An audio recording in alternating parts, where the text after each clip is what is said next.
Growing up, I honestly thought Jesus wanted to ruin my good time. I felt like he was just out to rob me of pleasure. But as I've gotten older, I've realized pleasure is just a matter of perspective. It's like, yeah, if I think that this world is meant to satisfy me, then it's always gonna feel like Jesus is a buzzkill, right?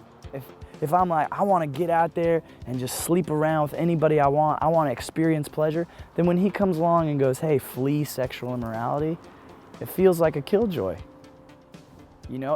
If I really love being bitter at people and lording over them and feeling better than them and superior to them, and I get a lot of validation that way, then it definitely feels like robbery when Jesus goes, hey man, forgive 70 times 7. When he says, hey, deny yourself of those immediate pleasures and take up your cross and follow me, everything he's promising me is an appeal to my pleasure, right? When we get to him, it's supposedly in his presence the fullness of joy and pleasure forever. So he's saying, no. You say no to the temporary.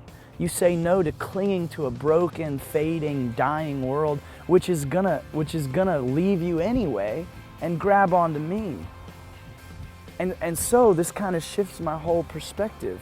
Anything that I find myself gravitating toward, when I realize that it's merely a reflection of the one who made it. When I realize I don't want that thing, it's really the one who made that thing. That's the one my soul longs for.